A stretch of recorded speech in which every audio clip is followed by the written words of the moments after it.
next ya. Oke. Nah, saudara-saudara, sistem akademik itu terikat dengan standar nasional pendidikan tinggi ya.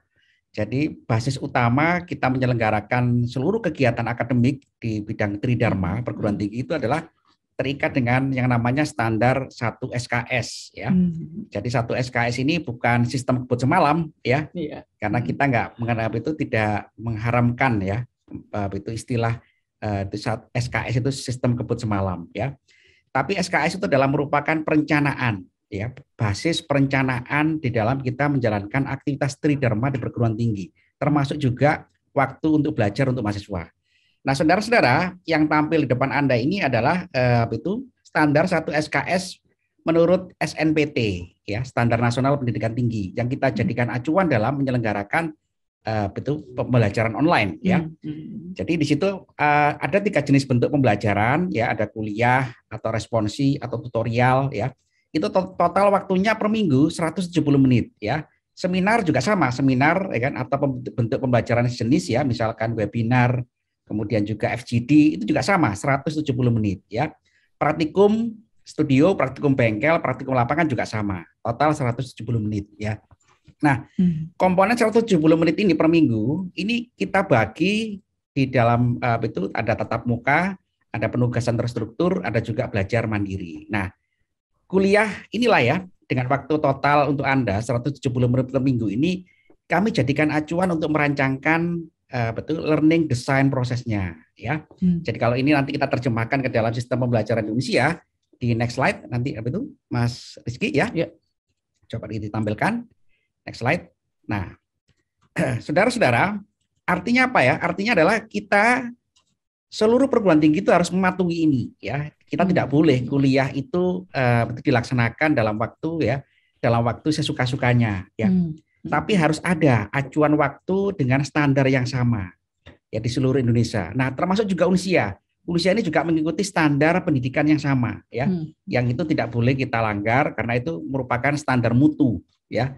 Nah, 1 SKS untuk tatap muka online itu kita breakdown menjadi 3 komponen ya. Ada tatap muka online, ada belajar mandiri online, juga ada tugas mandiri atau tugas terstruktur ya. Nah, waktu Anda ini total di dalam 1 SKS itulah 170 menit ya. Jadi Anda yang dengan dosennya, dengan dosen itu adalah yang bagian atas tatap muka online ya.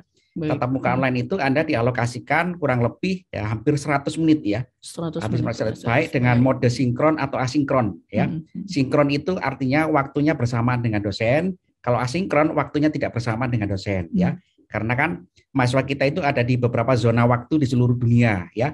Ada di Korea, ada di Abu Dhabi, di Indonesia sendiri ada 3 waktu ya. Jadi kalau dosen posting materi jam 8 ya kan, di bagian negara di bagian waktu lain sudah jam 10, jam 9 atau juga mungkin lebih pagi dari sebelumnya seperti itu ya.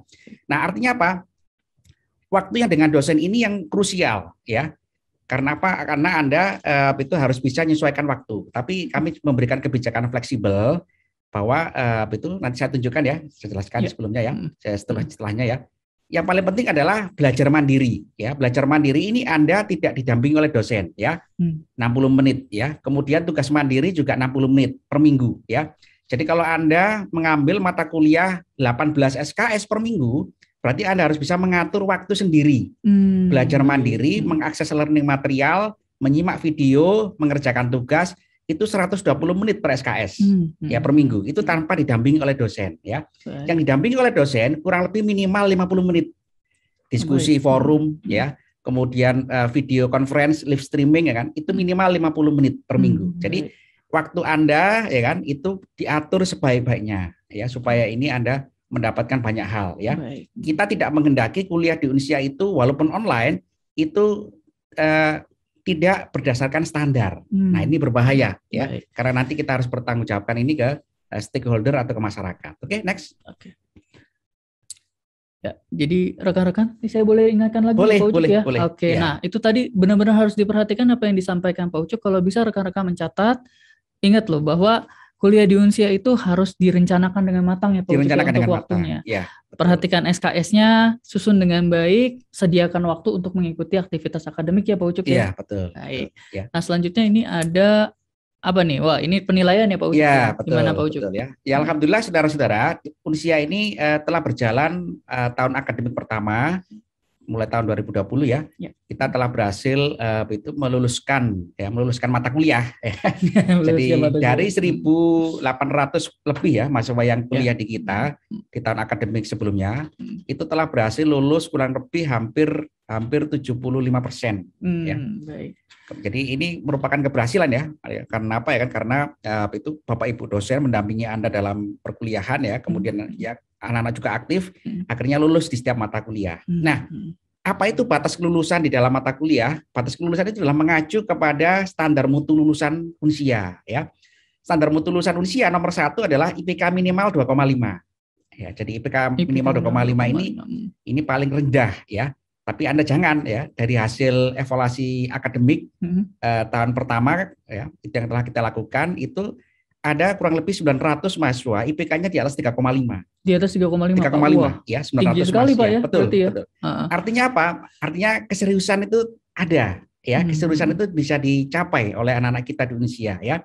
Kemudian batas kelulusan setiap mata kuliah nilainya adalah C ya. Tapi ini Anda jangan patokan nilai C ya. Ya harus langsung B A ya, ya, Pak ya. BA gitu ya. Kemudian. Kemudian nilai skripsi itu harus B minimal, tidak boleh dapat C. C nggak lulus ya kalau nilai skripsi ya. Karena SKS-nya skripsi itu sangat besar ya, kurang lebih 6 SKS ya. Kemudian masa studi minimal 7 semester ya. Kemudian masa studi maksimal 14 semester ya. Kemudian juga memiliki sertifikat pendukung ya yang nanti akan kami fasilitasi, kami sediakan agar Anda mendapatkan sertifikasi keahlian sesuai dengan prodinya masing-masing ya. Baik. Jadi ini adalah acuan penilaian bagi Anda untuk Anda jadikan pedoman. Pak, ternyata belajar itu harus ada ukurannya ya. Kalau kita belajar itu nggak ada ukurannya, kita tidak memiliki capaian. Ya, harus ada ya. Anda sebagai seorang mahasiswa itu harus punya target ya kan. Pak, saya kuliah capek-capek 3,5 tahun ini ya. Secara administrasi, secara formil saya dapat IPK 3,5 ke atas. Nah, senang itu orang tua ya. Atau juga nanti Anda sendiri ya, atau juga pacar Anda, mbah Anda gitu kan. Semua deh. Itu akan merasakan kebahagiaan itu dengan capaian Anda ya, seperti itu ya. Oke, next ya. Nah, saudara-saudara ya, 1 semester, 1 tahun akademik itu ada 3 semester ya. Ada semester ganjil, ada semester genap, ada semester pendek atau semester antara ya. Jadi Anda itu 1 tahun akademik itu memiliki 3 fasilitas ya untuk menjalankan perkuliahan di Indonesia agar bisa menempuh masa studi ya, bisa minimal 7 semester atau 3,5 tahun atau juga 8 tahun seperti itu ya. Nah, 1 semester itu ada 16 minggu perkuliahan ya. Jadi kita mengikuti standar nasional juga ya. Kenapa harus 16 minggu? Ya kita mengikuti standar nasional. Ya karena itu sudah dihitung ya sesuai dengan kemampuan mahasiswa secara psikologis, secara kemampuan ya. Jadi 16 minggu adalah standar ya. Kemudian ada semester pendek atau semester antara. Semester pendek atau semester antara ini hanya berada di liburan ya. Genap ke ganjil. Ya, Pak. Ya. Genap ke ganjil ini ada waktu 2 bulan. Itu kita manfaatkan untuk melakukan pengulangan dari mata kuliah yang tidak lulus. Ya. Kalau misalkan di ganjil genap, Anda sebelumnya ada beberapa mata kuliah tidak lulus, kan itu bisa diulang di semester pendek. Ya. Atau juga untuk jalur akselerasi. Ya. Anda IPK-nya 3,5 terus nih, 3,5 ganjil 1 ya, ganjil semester 1 3,5, ganjil genap semester 2 3,5. Oh, ini berarti Anda berhasil ya mengatur waktu, Anda bisa mendapatkan materi, Anda mengerti apa yang disampaikan dosen ya. Anda bisa memenuhi semua penugasan, kemudian Anda dapat IPK optimal. Nah, itu Anda bisa akselerasi ya di semester pendek, semester antara ya. Oke. Itu menarik, Pak ya. Jadi sebenarnya didesain supaya teman-teman nih bisa nyaman dan bisa lulus kalau mau lulus lebih cepat. Kalau mau luangkan waktu ya Pak ya, betul, semester betul, antara. Ya. Nah, terus ini juga ada hal yang patut sepertinya diperhatikan sekali oleh rekan-rekan mahasiswa. Ini syarat mengikuti perkuliahan semester adalah yang pertama melakukan kewajiban administrasi keuangan ya Pak Ucup ya. Betul. Terus kemudian kewajiban administrasi akademik. Nah, ini kalau administrasi akademik nanti akan didampingi oleh dosen PA ya Pak Dosen Ucup. PA, betul sekali. Baik, oke, siap. Dan harus diingat saudara-saudara ya, kehadiran Anda minimal 80%. Baik, ya. 80% ini dimulai dari hari pertama aktifnya ya, minggu pertama aktifnya ya. Jadi Anda sebisa mungkin bisa mengatur waktu karena Anda juga sebagian ada yang bekerja ya. Banyak yang bekerja, banyak yang juga mendapatkan tugas di kantor ya. Kemudian juga ada yang di luar negeri ya. Sebisa mungkin itu dikomunikasikan dengan dosen PA ya. Karena kita online, Anda bisa ngatur waktu ya. Yang normal saja ya. Anda bekerja jam 8 sampai jam 5. Artinya Anda di rumah mungkin ya sekitar jam 7 ya. Jam 7 sampai jam 10 setiap hari itu manfaatkan untuk perkuliahan secara asinkron, mandiri ya.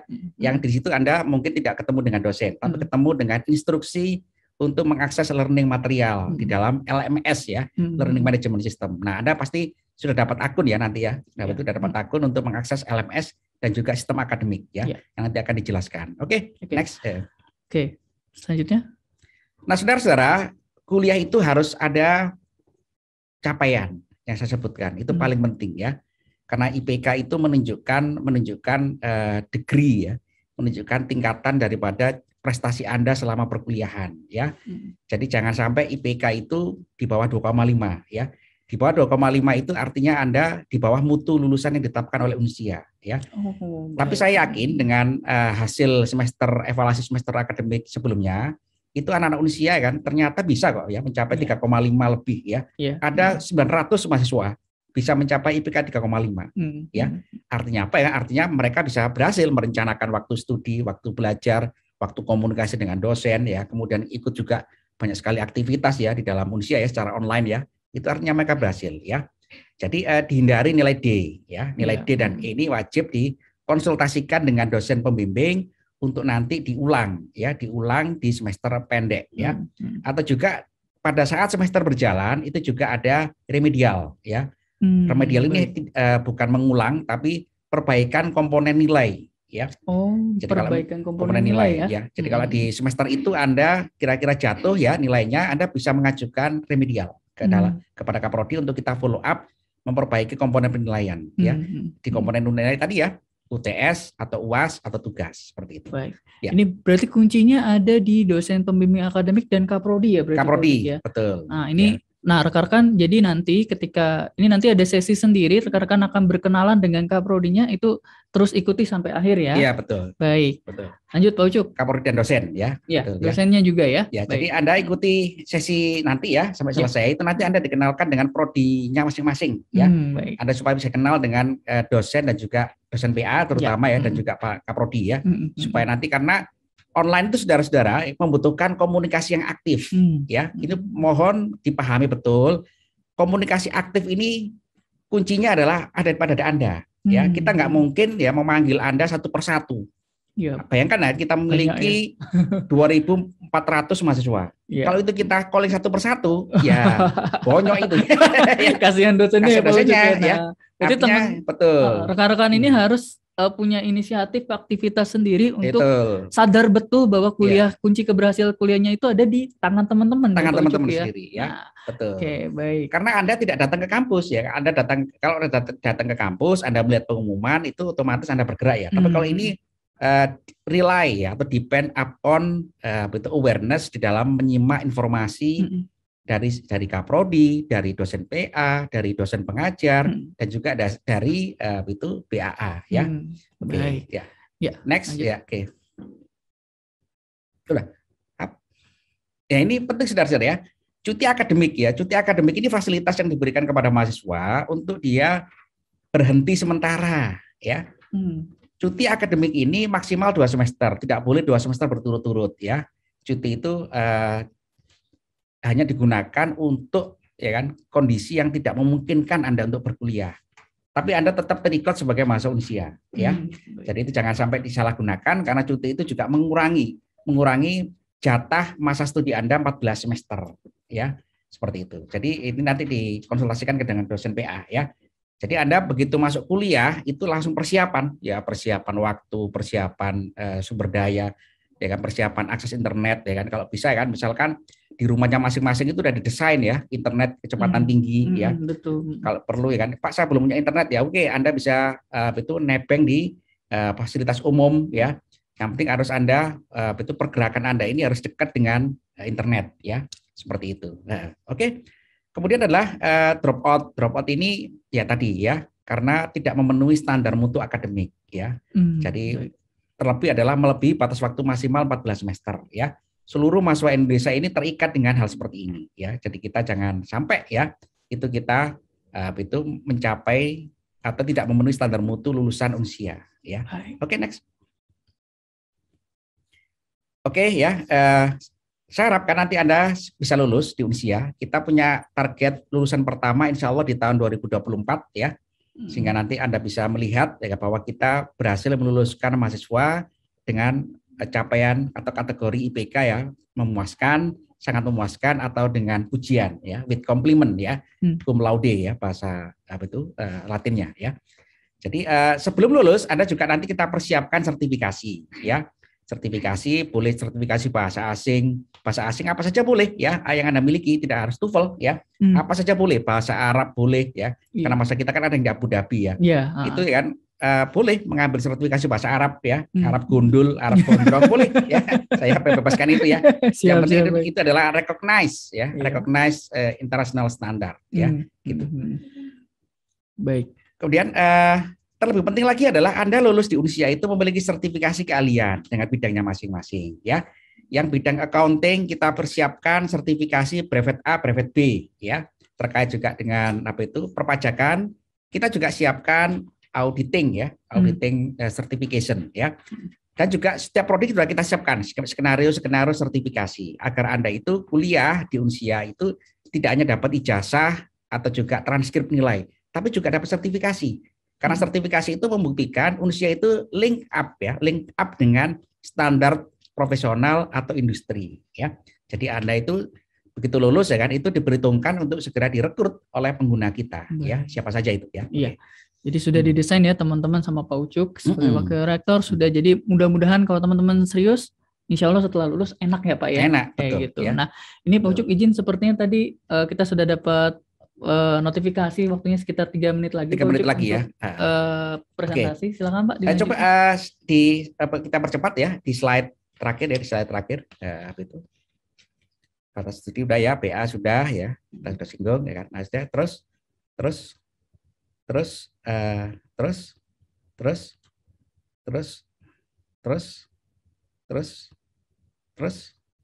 Nah, ini saudara ya, slide sebelumnya. Nah, saudara-saudara, 1 minggu perkuliahan di Indonesia itu kita alokasikan ada 5 hari ya. Hari Rabu, Kamis, Jumat, Sabtu, dan Minggu ya. Jadi 1 minggu itu ada 5 hari yang kita alokasikan khusus untuk pembelajaran secara online. Dari hari Rabu sampai hari Minggu. Hari Senin dan Selasa itu adalah kami gunakan untuk persiapan dosen ya. Karena dosen itu setiap minggu kami persiapkan. Kemudian kita juga melakukan manajemen ya, pengelolaan manajemen terkait juga tridharma ya, kegiatan tridharma ya, penelitian dan pengabdian kepada masyarakat ya. Jadi Anda saudara-saudara, waktu belajar Anda dengan dosen itu ya, ketemu dengan dosen itu di antara hari Rabu sampai hari Minggu ya, ketemu dengan dosen. Tapi overall Anda bisa melakukan bebas. Setiap minggu itu dari hari Senin sampai hari Minggu bebas ya. Bebas dengan belajar mandiri atau tugas mandiri di dalam LMS ya. Tapi untuk alokasi ketemu dengan dosen itu kita berikan batasan Rabu sampai hari Minggu. Karena dosen nggak mungkin ya setiap hari mendampingi Anda, nggak mungkin. Dosen juga butuh pengembangan di dalam tridharma ya. Kemudian manajemen juga butuh pengembangan program ya. Tapi waktu Anda itu lebih besar. Artinya kan waktu Anda itu diberikan pada Anda itu hampir 70% dari setiap minggu ya. Itu yang kami prioritaskan. Kemudian saudara-saudara, aktivitas dalam 1 minggu itu kan memenuhi standar 1 SKS tadi itu kan, itu kita berikan dengan outline seperti ini ya. Rabu ada instruksi dari dosen ya, kemudian Kamis ada diskusi tambahan dengan dosen, Jumat juga ada pemberian kuis ya, kemudian Kamis ya kan, Kamis pemberian kuis, Jumat ada pembahasan kuis ya kan, kemudian ada diskusi ya kan, dan juga ada Vicon ya. Video konferensi ini terjadwal ya. Video konferensi ini untuk mata kuliah program studi, mata kuliah itu diberikan oleh dosen wajib. Dari si dosen wajib ya. Dosen itu memberikan layanan Vicon wajib setiap minggu ya. Baik. Setiap minggu. Tapi dari sisi mahasiswa tidak wajib mengikuti ya, karena mahasiswa kan zona waktunya berbeda-beda ya. Kami telisir itu sudah ada 5 zona waktu yang berbeda. Jadi kalau dosen mengadakan jadwal Vicon jam 8 pagi, itu di tempat lain udah nggak bisa bersamaan ya. Iya. Jam 9, jam 10 ya kan, bahkan juga ada yang jam 4 pagi ya di Abu Dhabi, itu udah jelas nggak mungkin ya. Jadi kita tidak mewajibkan mahasiswa mengikuti jadwal Vkon dosen secara sinkron. Tapi bagi yang bisa bagus ya, bagi yang bisa ngikuti.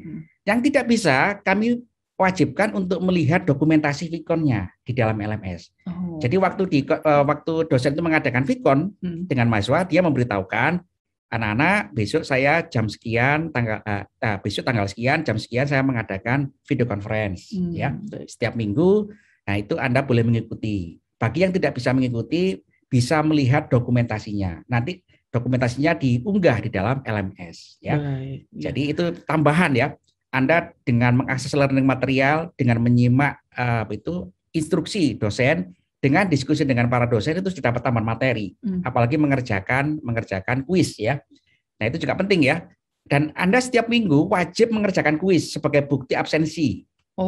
Ya? Jadi absensinya berdasarkan kuis ya Pak kuis, ya? Ya. Baik. Kuis. Jadi Anda dihitung absensi itu karena mengerjakan kuis ya. Kalau untuk bisa mengerjakan kuis artinya apa? Anda harus bisa menyimak learning material, menyimak video pembelajaran yang ada di situ ya. Di situ ada video pembelajaran, ada handout, ada link ya, ada juga diskusi. Nah, disimak semuanya itu ya secara mandiri. Baik, secara mandiri luar biasa.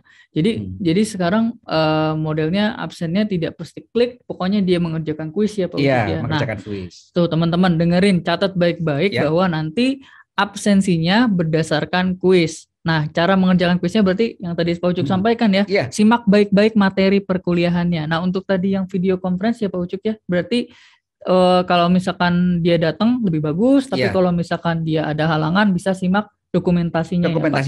Betul. Untuk mata kuliah prodi ya. Untuk mata kuliah prodi ya, Pak. Baik. Untuk mata kuliah MKU, mata kuliah universitas seperti agama, Pancasila, kewarganegaraan ya, bahasa Indonesia, bahasa Inggris, itu kita tidak berikan kewajiban bagi dosen untuk menyelenggarakan Vkon 14 kali selama 1 semester. Itu minimal 4 kali ya, minimal 4 kali untuk mata kuliah yang umum ya, seperti itu.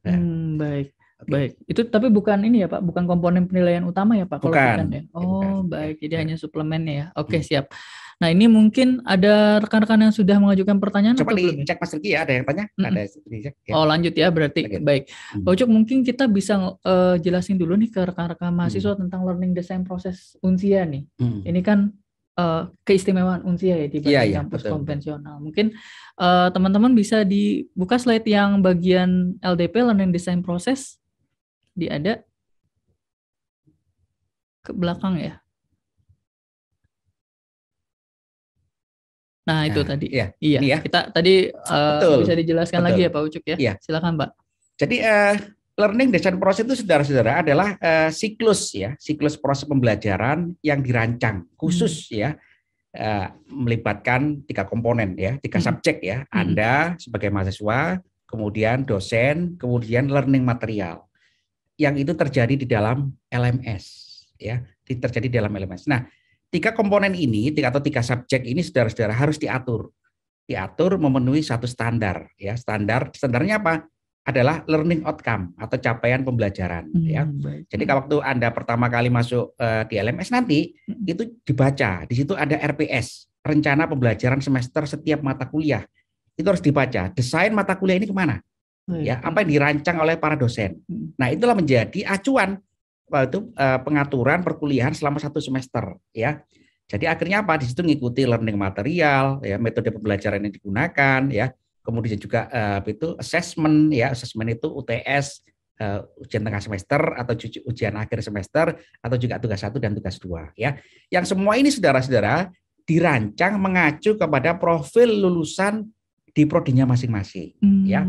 Seperti prodi manajemen ya, prodi manajemen itu lulusannya dirancang menjadi manajer ya, menjadi manajer pemula. Manajer pemula yang bisa memanage, mengelola ya suatu sistem ya, suatu sistem ya kan, mengacu ke berorientasi bisnis atau juga berorientasi digital marketing ya, itu bebas. Tapi basic skillnya profil lulusan manajemen adalah sebagai seorang manajer ya, dia memiliki kemampuan skill di dalam memanage ya, entah itu sumber daya manusia, entah itu juga mengelola ya kan aset ya, atau juga mengelola suatu instansi.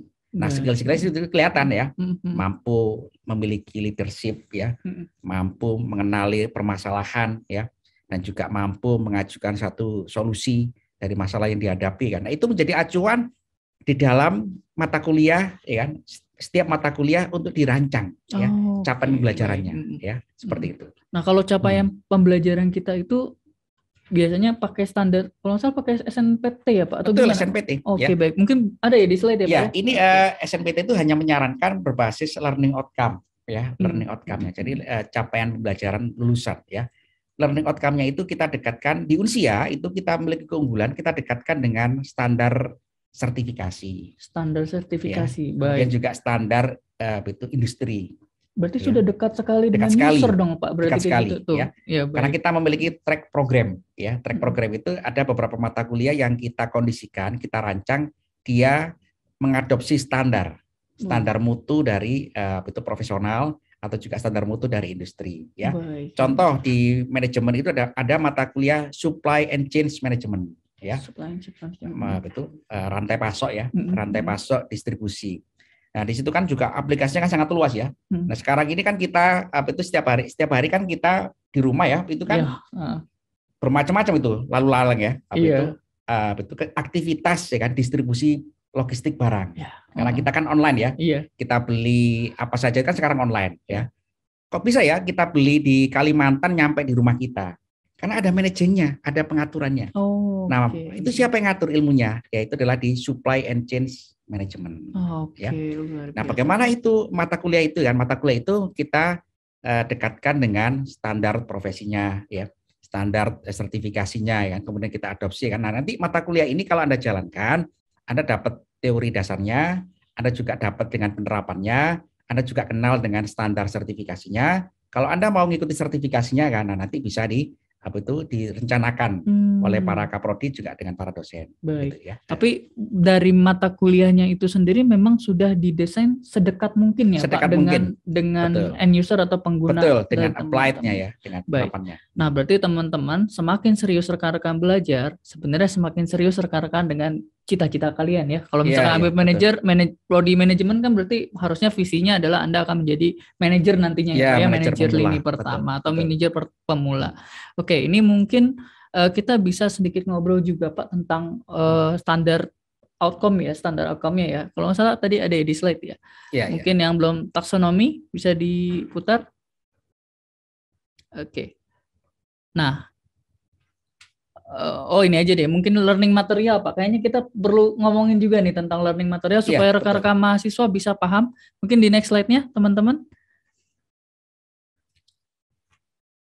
Nah, ini learning material ini mohon dijelaskan Pak.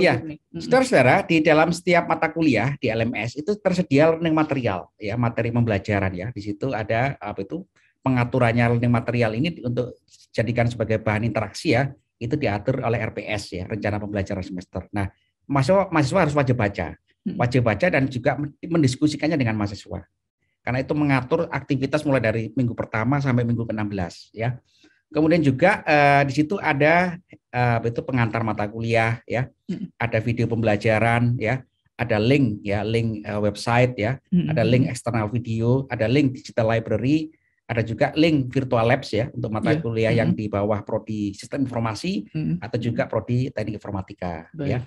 Juga link e-journal. Jadi dari sisi learning material, kelebihan pembelajaran online ini adalah kita memiliki diversitas yang sangat tinggi ya, atau keluasan materi yang sangat luas sekali ya. Jadi itu Anda bisa manfaatkan dengan waktu belajar mandiri tadi itu yang diinstruksikan oleh para dosen ya.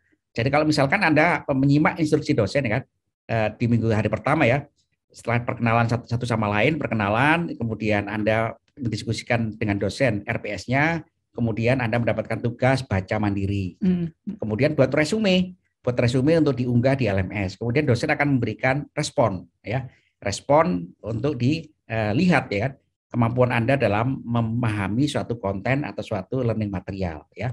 Dari situ nanti Anda sudah punya bekal, berarti Anda secara pengetahuan sudah dapat. Nah, pengetahuan itu direfleksikan dengan Anda mengerjakan kuis ya. Kuis ini bentuknya sangat sederhana kan, multiple choice ya. Multiple choice kurang lebih minimal 5 soal ya. Itu sebagai indikasi Anda mendapatkan atau menyerap materi setiap minggu. Seperti itu ya. Enak banget kuliahnya, Pak. Ya, itulah kelebihan teman-teman kita ya. Coba bayangkan jadi kuisnya multiple choice 5 soal ya kurang lebih ya Pak Ucik untuk setiap mata kuliah. Kuncinya cuma tinggal rekan-rekan bisa menyimak dengan baik materi yang disampaikan. Nah, materinya ada apa aja? Ini ada 12 ya Pak Ucik ya.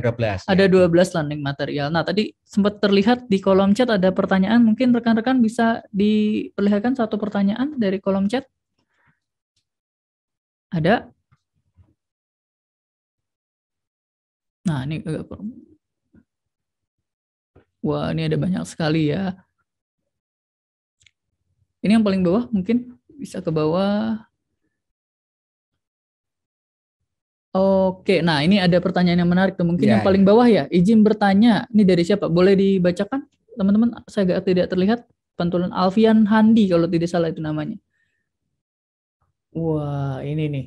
Pak Ucuk ada pertanyaan nih tadi ya dari Nur Hayati ya. Maaf mau tanya, boleh tidak jika mahasiswa dalam proses pembelajaran berjalan jika mengambil jurusan lain lagi? Jadi satu mahasiswa di 2 jurusan. Gimana Pak Ucuk?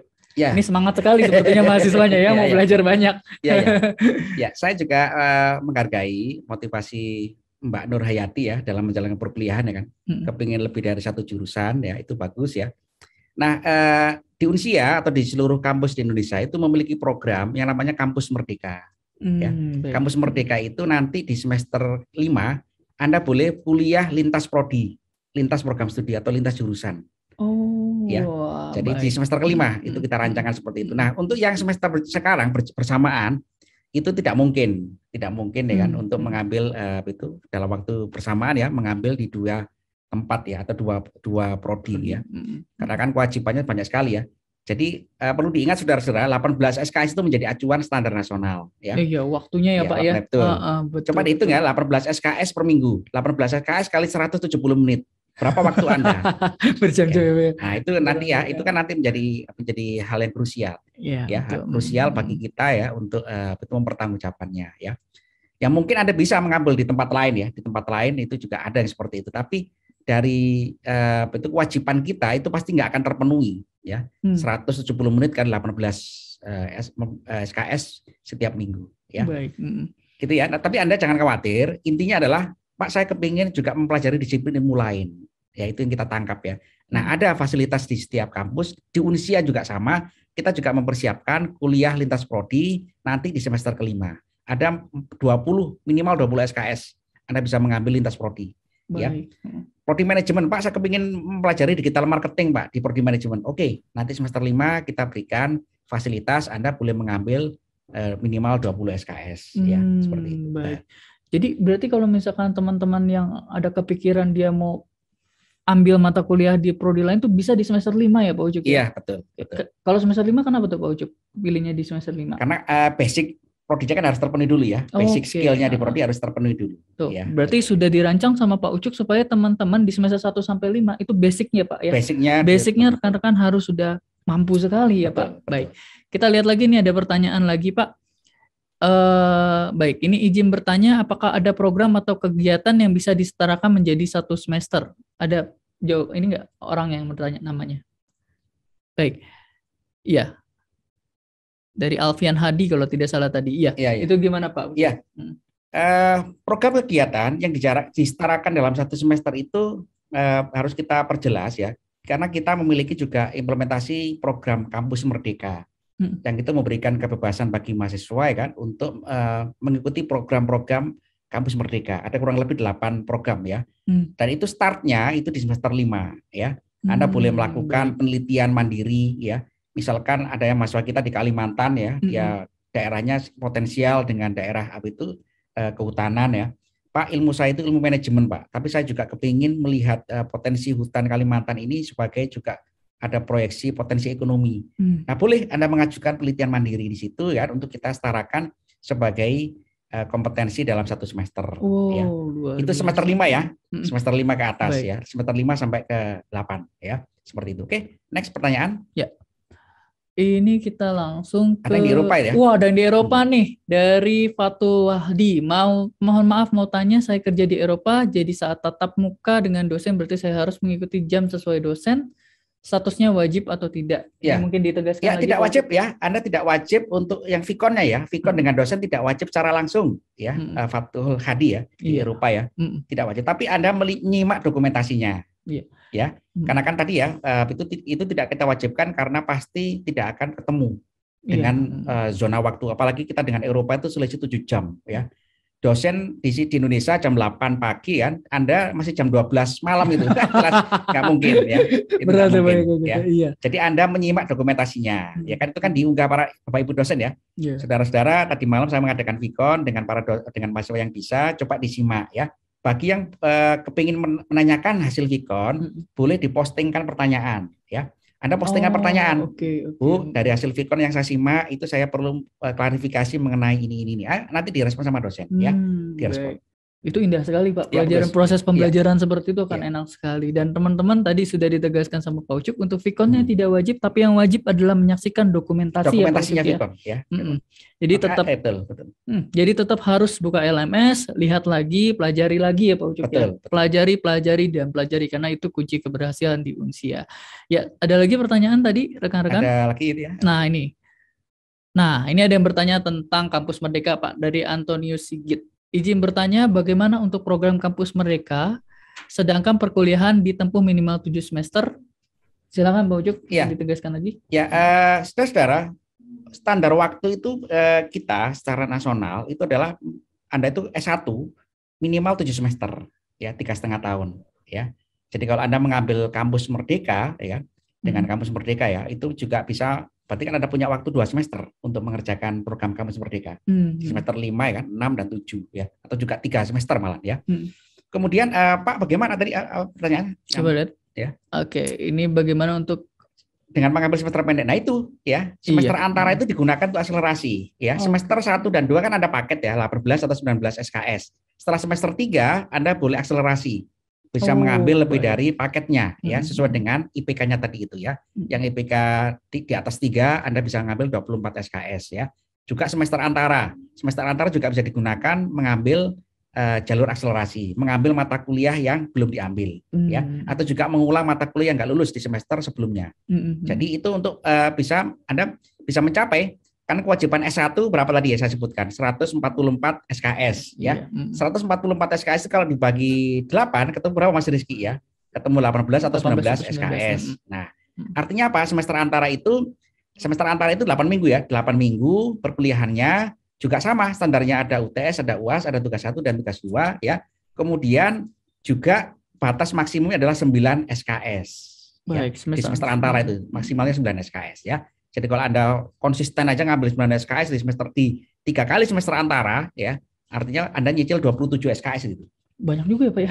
Nah, itu kan jadi mengurangi beban studi di semester-semester yang regulernya ya, ganjilan genapnya ya. Iya, jadi kalau semester regulernya agak lebih senggang, dia bisa ngambil kegiatan lain ya Pak kegiatan ya. Lain, betul. Karena kunci di Unsia itu adalah perencanaan yang baik ya. Perencanaan yang baik ya, betul. Nah, untuk merencanakan kuliah dengan baik, rekan-rekan harus sangat akrab dengan dosen PA-nya ya Pak Ucup ya.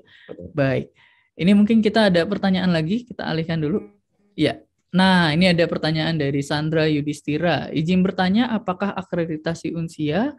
Saya seorang PNS masih golongan 2B untuk persyaratan pembuatan izin belajar ke PKD. Oke, baik. Ini mungkin kita bisa jelaskan dulu Pak Ucup untuk akreditasi Unsia saat ini gimana dan langkah ke depan kita gimana Pak? Iya. Oke. Saudara-saudara, izin operasional pendirian program studi dan institusi itu sudah merupakan akreditasi awal. Ya, jadi Anda bisa cek di peraturan di Kemendikbud ya, bahwa izin operasional yang kita miliki ini di tahun 2020 itu merupakan rekognisi akreditasi awal dengan standar mutu baik ya. Standar mutunya baik. Jadi Anda bisa minta ke Mas Rizky ya atau juga bagian BA ya untuk kita berikan surat izin operasional sebagai bentuk pemenuhan persyaratan akreditasi ya. Tapi kita juga akan merencanakan reakreditasi ke BAN PT di tahun 2022 ya.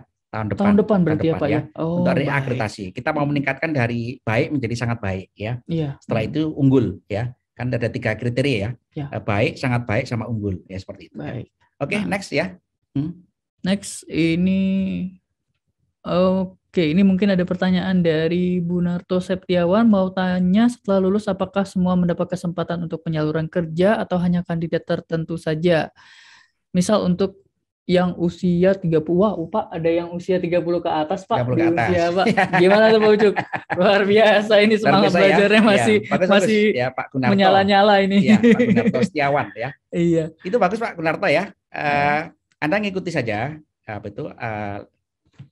dari fasilitas yang kita berikan nanti ya, karena kita nanti banyak sekali ya program-program kita itu nanti kita hadirkan CEO Talks ya. Kita juga hadirkan praktisi industri untuk terlibat mengajar ya, dan juga teaching professor ya. Dari situlah kan nanti itu secara pembelajaran ya, tapi juga secara sistem kita juga nanti memberikan fasilitas Career Day di UNAS ya. Career Day. Jadi nanti ada tema, kita ada unit yang mengelola ya kan penyaluran dunia kerja. Oh, ya. Baik. Jadi nanti kita akan membentuk yang namanya Career Development Center ya. Career Development Center ya. Iya. Jadi nanti Anda profiling dari Anda itu kan Anda bisa ketemu dengan calon pengguna di dalam forum ini. Career Development Center ya. Nah, itu Anda harus buktikan bahwa Anda itu mencapai level skill yang diinginkan di dalam prodinya masing-masing ya. Baik. Next Mas Riki ya. Iya. Ada lagi, ternyata masih banyak ya pertanyaan ya. Ini mungkin kita ada satu pertanyaan nih.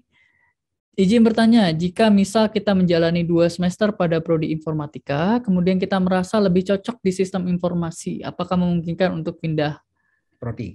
Nah, ini gimana nih Pak Ucuk nih, masalah pindah prodi Pak? Ya, pindah prodi ini krusial. Sebelum kita meluluskan 4 tahun pertama, kita belum bisa mengkonversi pindahan ya, karena kita terikat dengan peraturan seperti itu ya. Jadi pastikan ya kan.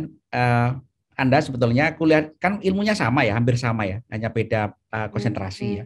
Jadi Anda kalau misalkan nanti, Pak saya kepingin juga mengambil mata kuliah informasi. Nah ingat ada program Kampus Merdeka. Di semester 5 itu Anda bisa lintas prodi ya, lintas prodi. Anda bisa mengambil mata kuliah di prodi lain ya, yang terkait dengan pengembangan kompetensinya ya. Oke. Berarti dia merdeka di semester 5 ke atas ya Pak? Ya, betul. Merdeka bisa, sekali ngambil mata kuliahnya, terus tadi ada juga yang pengenalan sebagai semester ya Pak ya? Betul. Tadi itu masih ada banyak fasilitas yang bisa rekan-rekan manfaatkan nantinya. Oke, selanjutnya ini ada pertanyaan dari Joanne LT. Jika mahasiswanya memang berkompeten, apakah bisa lulus kurang dari 7 semester dan caranya bagaimana? Iya. Silakan Pak ditegaskan. Pak. Ini kayaknya nafsu sekali mau cepat-cepat lulus Pak. Gimana Pak?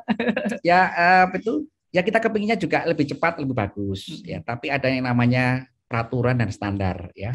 Peraturan dan standar itu tidak boleh kita langgar. Ya, jadi tetap batas minimalnya 7 semester, tidak boleh kurang dari untuk S1 ya.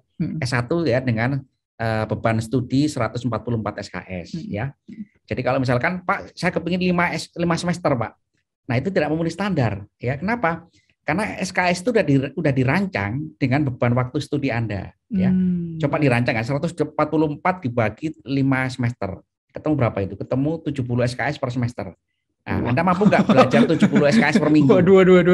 70 kali 170 menit ya. Waktu Anda nggak cukup ya, nggak cukup, itu nggak common sense ya. Seperti itu. Baik. Jadi Unsia ini mengikuti terikat dengan peraturan dan selalu mematuhi peraturan ya Pak ya. Betul. Nah, jadi rekan-rekan mungkin yang tadi Pak Ucuk sampaikan mengerti sekali pengennya cepat lulus, tapi kita tetap harus mengikuti peraturan yang ditetapkan oleh pemerintah. Ini juga bagus ada dari anggota kepolisian ya. Pak siapa ini? Ada pertanyaan dari Pak Muhammad Rafli. Iya, mohon izin saya anggota Polri Pak dan dinas Senin hingga Jumat dan kegiatan selalu full karena saya orang lapangan, jadi tidak standby di kantor karena kadang ada penyelidikan, jadi mungkin akan jarang mengikuti tatap muka Zoom. Apakah tidak mengikuti Zoom bisa mengurangi nilai Pak? Nah, ini tidak gimana Pak? Tidak. Ini bagus ya Pak Rafli ya, saya juga apresiasi dengan motivasi Anda kuliah ya. Yakinkan ini harus berhasil ya Pak Rafli ya dengan tugas Anda ya di kepolisian ya, karena kepolisian kan sangat sibuk sekali ya menangani ketertiban masyarakat ya. Artinya apa? Anda bisa memanfaatkan waktu belajar mandiri ya. Belajar mandiri tidak ketemu langsung dengan dosennya ya.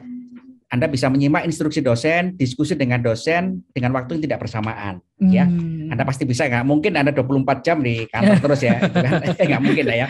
Pasti ada waktu ya, ada waktu 1 hari sekitar 1 jam.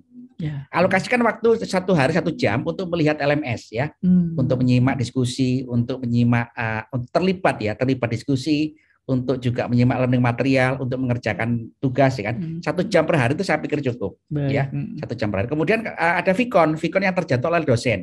itu tidak wajib diikuti secara langsung. Tapi tadi saya sampaikan, Anda bisa menyimak dokumentasinya. Dari hasil dokumentasinya Anda belum paham, Anda bisa menanyakan dengan cara asinkron, tidak waktu bersamaan. Ya, Bu, Pak, saya belum paham mengenai apa yang dijelaskan di Vicon kemarin. Mohon kami diberikan penjelasan ulang atau juga diberikan materi tambahan. Nah, artinya apa? Fully ya, secara penuh Anda itu asinkron. Ya, dari si Anda itu asinkron semua, waktunya tidak bersamaan. Ya, kalau waktunya tidak bersamaan kan artinya tidak mengganggu pekerjaan Pak Rafli ya sebagai sebagai aparat polisi, sipil negara, aparat penegak hukum ya, mohon maaf ya. Jadi tetap ya kan, itu tugasnya Pak Rafli tidak akan, insya Allah tidak akan terganggu selama Pak Rafli bisa mengatur waktu dengan sebaik-baiknya. Ya, jangan sampai nanti gara-gara kuliah Pak Rafli nggak jadi nangkep maling. Waduh, nah, itu masalah. Masalah Pak ya, jadi bahaya Pak Rafli ya kan. Nanti kita disalahkan ya kan. Gara-gara ada anggota kepolisian kuliah di Indonesia kan, itu nangkep malingnya nggak jadi. Waduh. Jangan ya. Yang penting direncanakan ya Pak Ucuk ya. Oke, ya itu sambil ya, sambil kita cuk-cuk sedikit ya. Iya, siap, baik. Ini menarik sebetulnya paparannya Pak Ucuk. Cuma berhubung waktu sepertinya kita sudah. Slide terakhir bisa Mas Riki ya. Slide terakhir aja. Slide terakhir saja ya. Oke. Betul. Ya. Slide terakhir. Tim. Slide terakhir di situ ada tips kuliah, tips. Tips ya Pak ya. Tips kuliah itu sangat penting bagi anak-anak ya. Oke, baik. Oke. Saudara-saudara, kita telah mengawal perkuliahan ini selama 1 tahun ya, anak-anak ya. 1 tahun. Jadi banyak sekali permasalahan itu karena anak-anak itu masalah waktu terutama ya. Dari 2.100 mahasiswa kita ya, 1.800 digenap dan 300 diganjil ya. Nomor 1 itu adalah ada masalah motivasi ya. Jadi Anda bisa sebisa mungkin menumbuhkan motivasi yang sangat kuat untuk kuliah di Unsia ya. Karena memang Anda tidak ketemu dengan Bapak Ibu dosen secara langsung ya. Anda juga tidak datang ke kampus ya. Berbeda dengan anak-anak yang kuliah di onsite ya atau offline ya. Dia datang ke kampus, dia tidur di kelas itu masih dapat ilmunya. Ya, dia tidur di ruang kelas ya kan. Dia keluar ruang kelas itu dengar omongan teman-temannya. Tadi Bapak Ibu dosen ngasih ini loh. Dia masih dengar itu. Masih update. Tapi kalau Anda saudara-saudara online itu nggak update. Karena Anda tidak dikondisikan dalam lingkungan akademik. Tapi Anda dikondisikan oleh lingkungan yang online.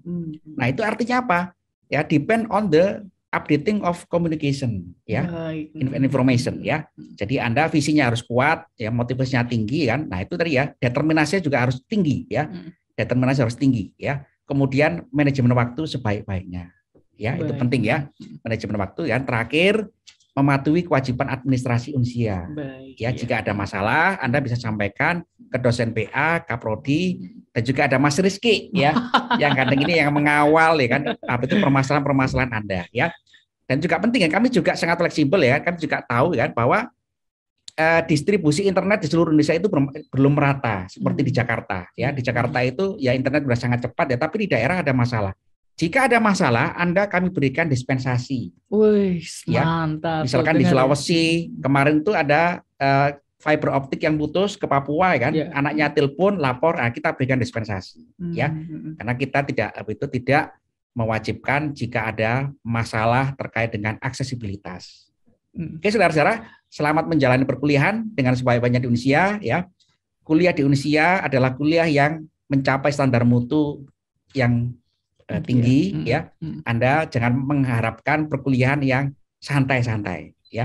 Itu nggak ada dalam rumus di apapun di seluruh dunia kan. Kuliah santai-santai nggak dapat apa-apa ya. Karena kami bertanggung jawab mencetak Anda menjadi yang lulusan yang unggul di masyarakat ya, bisa berkontribusi pada masyarakat. Jadi Anda ini yang kuliah di Unsia itu adalah bagian dari solusi masyarakat Indonesia.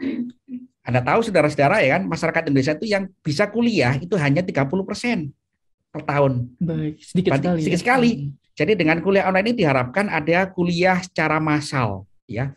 Jadi Anda ini sudah merupakan bagian dari solusi Indonesia ya. Jadi Anda kuliah di Indonesia itu sudah menyelesaikan masalah di Indonesia sebagian kecil ya. Jadi kalau ini kita dapat masuk ratusan ribu insya Allah nanti ya, itu nanti juga membantu menyelesaikan masalah literacy and higher education. Oke, selamat anak-anak Unsia. Semangat ya. Nanti kita akan ketemu di dalam perkuliahan. Sekian dari saya. Terima kasih. Assalamualaikum warahmatullahi wabarakatuh.